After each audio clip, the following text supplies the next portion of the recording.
Hello friends, law lecture में आप सब लोगों का स्वागत है। आज हम लोग देखने वाले हैं डिफरेंस बिटवीन रिट्रेचमेंट और ले ऑफ। हिंदी में रिट्रेचमेंट को कहते हैं छटनी और ले ऑफ को कहते हैं जबरी छुट्टी। तो आज हम लोग इन दोनों के बीच में डिफरेंस देखेंगे। तो चलिए शुरू करते हैं। सबसे पहले बात करते हैं रिट्रेचमेंट की। तो रिट्रेचमेंट कहाँ दिया हुआ है? तो भाई इंडस्ट्रियल डिस्प्यूट एक्ट में रिट्रेचमेंट दिया हुआ है सेक्शन 200 में। रिट्रेचमेंट का मतलब ये होता है टर्मिनेट करना एम्प्लॉयर को, ठीक है, या वर्कमैन को टर्मिनेट करना। कोई भी रीजन हो सकता है, व्हाटसोएवर जो भी रीजन हो सकता है। कई बार एक एज अ पनिशमेंट जो है इन्फ्लेक्टेड रहता है। तो एक डिसिप्लिनरी एक्शन होता है, एक फॉर्म में होता है, बट इसमें क्या क्या चीजें इंक्लूडेड नहीं होती वो देखते हैं। तो नंबर 1 कौन सी इंक्लूड नहीं होगी? Termination by the way of punishment. अगर पनिशमेंट पे थ्रू है तो एक डिसिप्लिनरी एक्शन होगा, तो वो इसके अंदर इंक्लूड नहीं होगी। दूसरा, अगर वो अपनी स्व इच्छा से निकाला जा रहा है, ठीक है ना, स्व इच्छा मतलब अपनी इच्छा से काम छोड़ के जा रहा है, तो वो। तीसरी बात होती है retrenchment workman on reaching the age, अगर हो चुकी होती है तब। और इफ द अगर कॉन्ट्रैक्ट हुआ है एम्प्लॉयमेंट और एम्प्लॉयर और एम्प्लॉय के बीच में या वर्कमैन के बीच में इस तरीके का, या कोई भी इस तरीके का संविदा हुई है, कॉन्ट्रैक्ट हुआ है, तो उस कंडीशन में भी जो है, अगर उसकी हेल्थ वगैरह ठीक नहीं है तो उस कंडीशन में भी जो है छटनी हो जाती है, ठीक है। तो उस कंडीशन में ये है। तो उसका दूसरा पॉइंट देखते हैं। दूसरा पॉइंट ये है कि इन केस ऑफ रिट्रेचमेंट जो है सर्विसेज ऑफ द वर्कमैन है आर टर्मिनेटेड फॉर एवर। हमेशा के लिए टर्मिनेटेड होना है, हमेशा के लिए टर्मिनेट हो जाता है, छटनी हो जाती है। उसके बाद बात करते हैं इसके तीसरे पॉइंट की, जिसका है द मेन रीजन जो है रिट्रेचमेंट का, वो ये है कि एक्सेस नंबर हो जाते हैं वर्कमैन जो है बहुत ज्यादा हो जाते हैं, तो उसको मिनिमाइज करने के लिए उनके नंबर्स को जो है छटनी होती है। और मेन प्रिंसिपल इसका क्या है कि लास्ट कम फर्स्ट को, अगर आप आखिरी में आए हो तो आप पहले ही जाओगे, ऑब्वियस सी बात है, ठीक है। और कुछ एक्सेप्शन होते हैं, स्पेशल अवॉइडेबल अगर सर्कमस्टांसेस की देखें तो। फिफ्थ पॉइंट इसका है during the period of retrenchment की अगर बात करें तो रिट्रेचमेंट का जो पीरियड होता है उस टाइम पे जो वर्कमैन है वो एम्प्लॉय नहीं होता, और जो एम्प्लॉयर और एम्प्लॉय के बीच में जो है रिलेशन टर्मिनेट हो चुका होता है।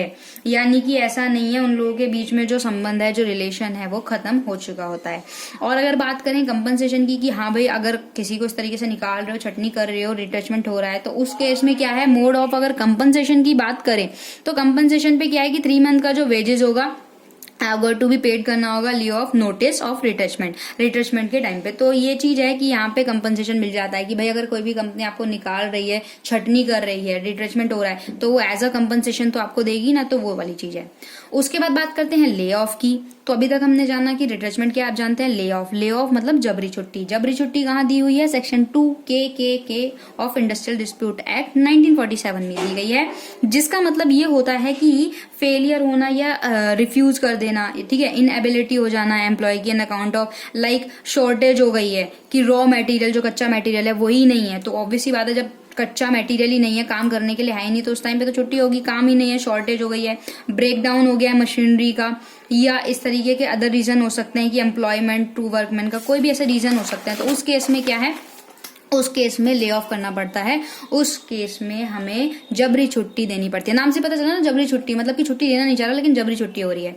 तो इसका एक ये है कि मस्टर रोल जो होता है इंडस्ट्रियल एस्टेब्लिशमेंट का रहता है, और who has not have been retrench, तो ये एक रीजन है। दूसरी बात करते हैं in case of lay off की। तो भाई ले ऑफ में ये होता है कि जो वर्कमैन है ना, वर्कमैन जो है परमानेंटली टर्मिनेट हो जाता है। यहाँ पे रिट्रेचमेंट में क्या हो रहा था, टेम्पररी लेवल पे कुछ टाइम के लिए है, ठीक है, बट जो यहाँ पे आपका जबरी छुट्टी में है, जबरी छुट्टी में परमानेंटली नहीं होता, नॉट परमानेंटली, टेम्पररी लेवल पे रहता है, ठीक है, परमानेंटली नहीं होता। ये इसको वापस भी बुलाया जा सकता है, ऑब्वियस सी बात है।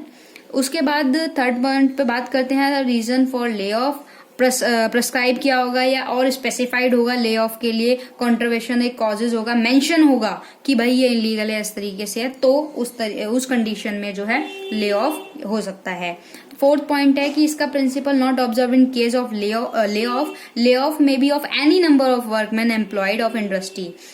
It apply equally to all employees, सभी एम्प्लॉयज के लिए इक्वल है विदाउट एनी डिस्टिंक्शन व्हाटसोएवर। ऐसा नहीं है कि भाई पर्टिकुलर एक ही इंसान की आप जब भी छुट्टी कर रहे हो कि बाद में आया है तो तो ऐसा नहीं है, यहाँ पे क्या है कि किसी भी व्यक्ति को ऐसे भेदभाव से नहीं, ले ऑफ होगा जब ही होगा उसी कंडीशन पे होगा जबकि भाई कच्चा मटेरियल नहीं है, रॉ मटेरियल नहीं है, काम ही नहीं है। जब काम ही नहीं है तो आप वहां पे जाके क्या करोगे, ठीक है। तो ये पॉइंट है।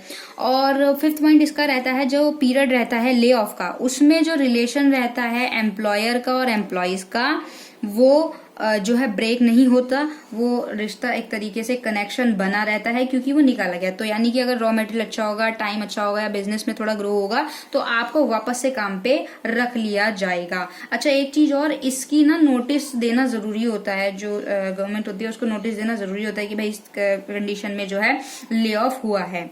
और इसमें क्या है जो एम्प्लॉय है उसको कंपनसेशन नहीं दिया जाता। वहां पे क्या था, रिट्रेचमेंट में कंपनसेशन मिल रहा है कि भैया अब तुम अपना हिसाब करो और बात खत्म है। लेकिन ले ऑफ में क्या है, यहाँ पे कंपनसेशन नहीं दिया जाता, और अगर देते भी हैं तो डिफरेंट तरीके से, जैसे रिट्रेचमेंट में दे रहे हैं तो यहाँ पे it is paid only the day of lay of होगा, जिस दिन आपका डे ऑफ होगा उस पे होगा। तो जबरी छुट्टी जो है एक तरीके से उसमें जो एम्प्लॉयज है उसको वापस लौटाने पर कि भाई तुम वापस आ रहे हो, उस तरीके से कोई कंपनसेशन देना नहीं होता। तो ये इन दोनों के बीच का डिफरेंस है। होप सो आपको इन दोनों के बीच का डिफरेंस समझ में आएगा, रिट्रेचमेंट और ले ऑफ का। वीडियो अच्छी लगे तो लाइक कीजिएगा, चैनल पे नए हैं तो सब्सक्राइब कीजिएगा। Thank you so much.